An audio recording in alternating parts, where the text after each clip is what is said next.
Bienvenue dans ce tutoriel qui va faire découvrir pour beaucoup d'entre vous Ubuntu, qui est une distribution libre et gratuite de Linux. L'installation de Ubuntu sur Windows se fait de la même façon qu'un autre logiciel, à l'exception que l'on doit passer par un logiciel que l'on appelle une machine virtuelle, qui s'installe tout aussi facilement et que je décris dans ma vidéo Installation de VirtualBox sous Windows, disponible dans mes vidéos sur YouTube et à partir de mon blog, dont l'adresse apparaît à l'écran. Recherchez l'article Installation de Ubuntu sous Windows avec une machine virtuelle. Avant de débuter, assurez-vous d'avoir la version 10.10 de Ubuntu qui se nomme Maverick Meerkat sur CD ou DVD. La façon d'obtenir cette version qui est gratuite est décrite dans mon article Installer Ubuntu sous Windows avec une machine virtuelle sur le blog linuxbas.blogspot.com. Démarrez VirtualBox en double-cliquant sur son icône. Une fois démarré, cliquez sur l'icône Nouvelle. L'écran de bienvenue s'affiche. Cliquez sur Suivant. La fenêtre Nom et système d'exploitation s'affiche. Dans la boîte Nom, nommez l'installation, en l'occurrence Ubuntu. Juste en dessous, dans la boîte Type de l'OS, se définissent automatiquement Linux comme système d'exploitation et Ubuntu comme version. Cliquez sur Suivant. La fenêtre Mémoire permet de paramétrer la quantité de mémoire disponible que vous voulez attribuer à Ubuntu. Ubuntu s'accommode bien de 512 MB. Libre à vous de lui en attribuer plus si votre quantité de mémoire disponible le permet. Cliquez sur Suivant. Vient ensuite la création d'un disque dur virtuel, c'est-à-dire l'allocation d'une partie de l'espace disque disponible pour Ubuntu. Cliquez sur Créer un nouveau disque dur et cliquez sur Suivant. Maintenant, un assistant vous guidera dans cette démarche. Cliquez sur Suivant. La fenêtre Type de conteneur pour le disque dur s'affiche, vous donnant le choix entre une image de type variable et une de taille fixe. Gardez l'option par défaut. De cette façon, l'image s'ajustera de façon dynamique au fur et à mesure que vous installerez des logiciels et créerez de nouveaux fichiers. Cliquez sur Suivant. Maintenant, il faut déterminer l'emplacement et la taille initiale du disque virtuel. Vous pouvez conserver l'emplacement et la taille par défaut ou les modifier en fonction de vos besoins. Cliquez sur Suivant. Un récapitulatif des paramètres que vous venez d'entrer s'affiche. Cliquez sur Terminer. Un autre récapitulatif d'une autre partie des paramètres que vous venez d'entrer s'affiche. Cliquez sur Terminer. VirtualBox vous ramène à la fenêtre de départ, mais cette fois-ci avec plus de détails et paramètres que vous pouvez modifier en cliquant sur les thèmes généraux en bleu. Pour ce tutoriel, on va s'assurer de la disponibilité des ports USB et modifier certains paramètres pour une meilleure expérience avec Ubuntu. Tout d'abord, assurez-vous que les ports USB sont cochés en cliquant sur le thème USB. Une fois terminé, cliquez sur OK. Cliquez maintenant sur Système et sur l'onglet Processeur. Si vous disposez d'un processeur à double cœur, glissez l'onglet jusqu'à atteindre 2 processeurs. Toujours dans la fenêtre Ubuntu Paramètres, cliquez sur Affichage.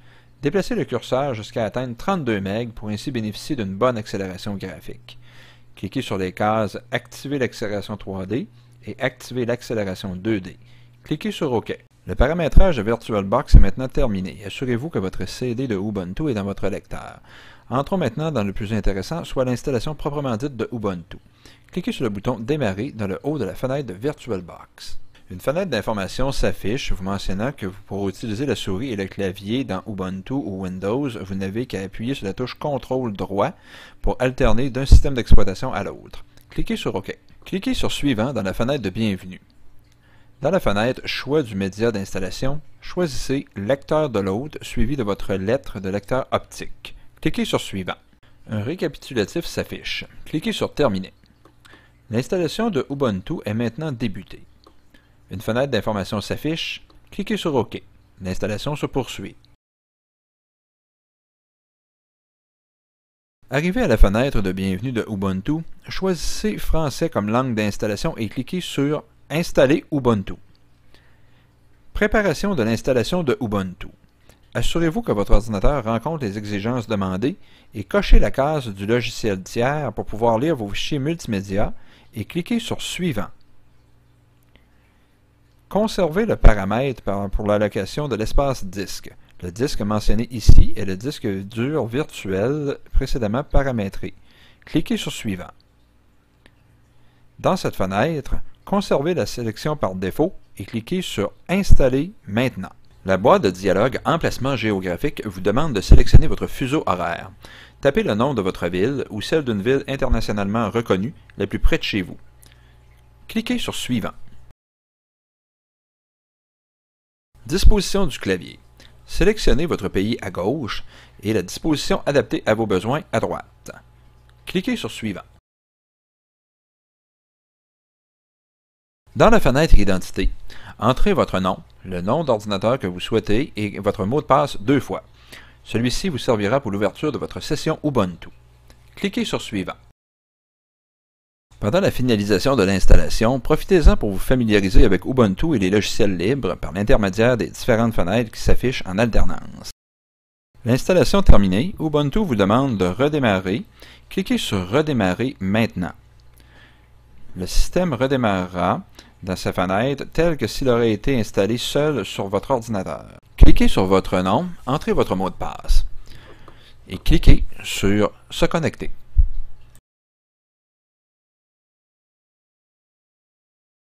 Vous disposez maintenant d'un système d'exploitation libre, sécuritaire et agréable à utiliser. Parcourez les différents menus, installez des logiciels avec le gestionnaire de paquets synaptiques, allez sur Internet, essayez des logiciels libres, bref, amusez-vous avec Ubuntu. En terminant, je vous remercie de votre intérêt pour ce tutoriel et je vous invite à visiter mon blog pour en savoir plus sur les logiciels libres dont l'adresse apparaît au bas de l'écran.